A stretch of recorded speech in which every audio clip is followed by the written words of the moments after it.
Hi there, this is Fuchsia from Lune. Thank you for watching. Today I'm doing another acrylic pouring painting. I'm using a technique that is new to me. It's called an infinity pour, which involves two separate cups of paint. This is an 8x10 canvas. The paint mix is 2 parts Floetrol, 1 part paint, a splash of GAC 800, and enough water to get a pretty runny consistency. I also added 5 drops of mixwax as well as 1 to 2 drops of silicone oil per color, and I added a splash of metallic mixing medium to make the green and yellow a bit more flashy. I always recommend mixing the paint outside and wear a mask. So I'm getting started by pouring the paints into the cups. I did black and white in one cup and green and yellow in the other. So for the pour, I'm just swirling the cups toward each other in opposite directions, overlapping the colors.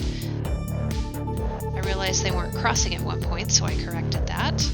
Slow and steady is best with paint pouring. It feels a little bit awkward at first, so it does help to practice the motion before actually pouring. It's been really fun trying out different techniques and various color combos.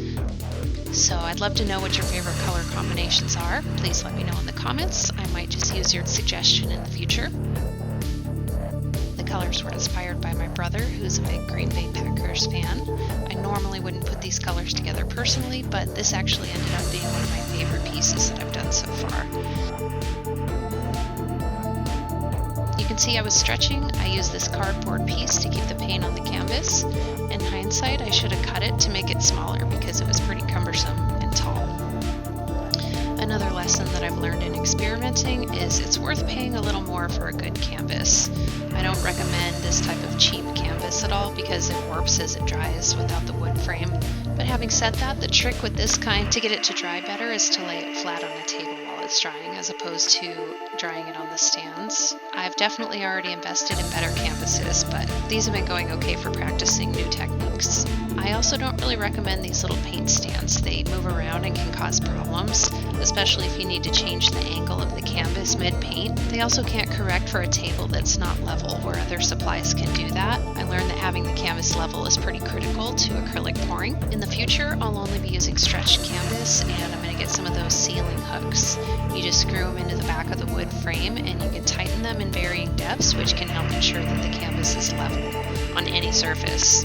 It is the best option that I've seen out there after watching hundreds of other pouring videos. On that note, I want to shout out to Life is Kumquat, where I discovered this particular technique. It was their channel that inspired me to do acrylic pouring in the first place. They're super talented, so definitely check out their videos. I'll put a link in the description. So I went ahead and applied the heat gun to see if I could add more cells and pop some air bubbles, but not too much because I didn't want to burn the paint.